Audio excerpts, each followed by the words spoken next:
According to Oscar De La Hoya, Eddie Hearn is not Dimitri Bivol's promoter, and the inference being the Joshua Buatsi Bivol fight, which Eddie Hearn has been talking about, won't be happening next. Again, this is what De La Hoya seems to be suggesting. So to quote the Golden Boy, he said, Eddie Hearn is not Bivol's promoter.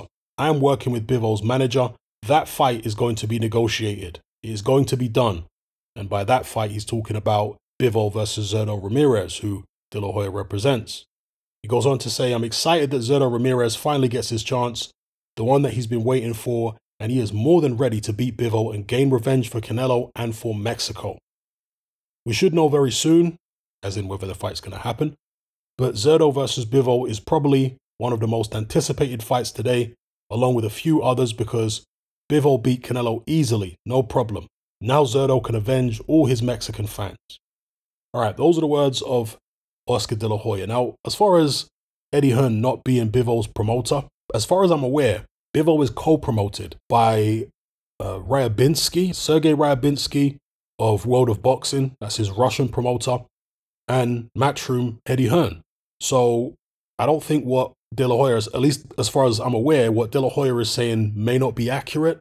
But then again, it's possible that Bivol's co-promotional deal with Eddie Hearn has run out, and now he's just with World of Boxing.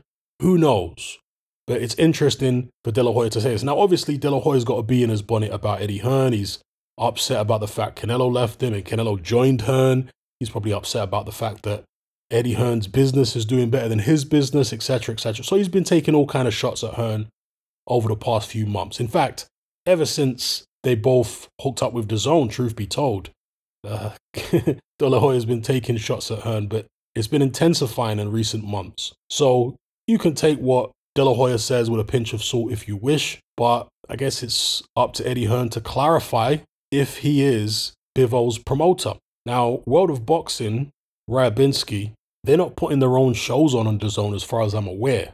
Now, that could be because, I don't know, they don't have the money to put on shows themselves at the moment. Ryabinsky, as far as I'm aware, is a very wealthy guy.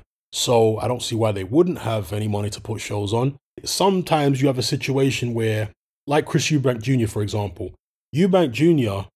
is not promoted by Ben Shalom, but yet he fights on Sky, right?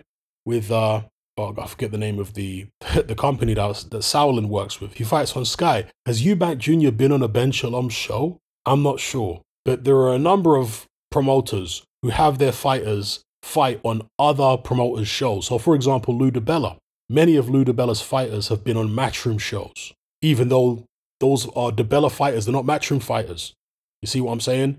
Is that the case with Dimitri Bivol?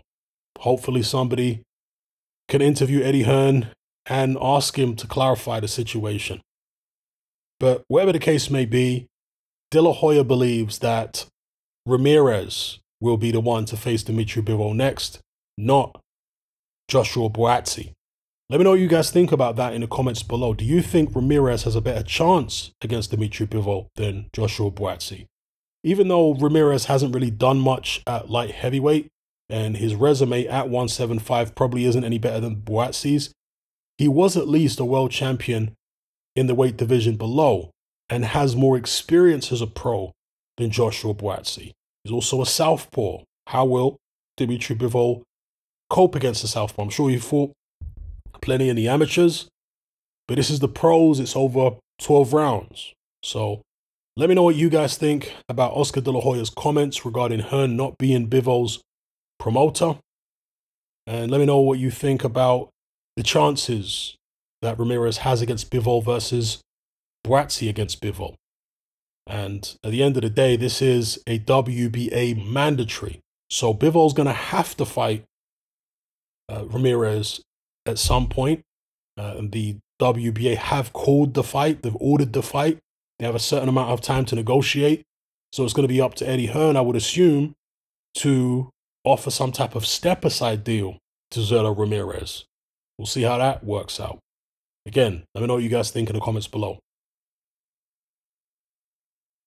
If you're tired of the biased narratives and mass censorship on mainstream platforms, and you want to be part of a community of critical thinkers who love free speech just as much as you do, then come and join me on Patreon and access my weekly no-holds-barred, censorship-free podcast where we lift the lid on a wide variety of controversial topics. It's not mainstream friendly, it's not politically correct, but that's the whole point.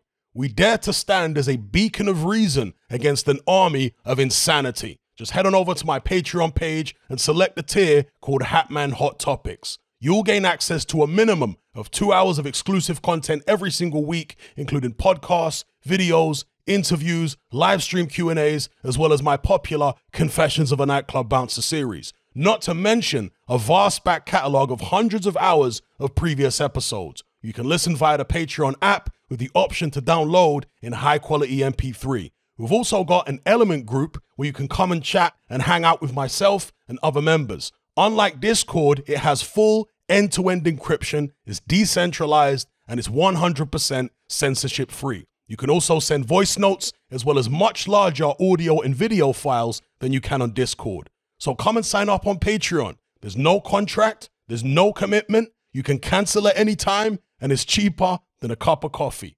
So I'll see you over there. I'm out.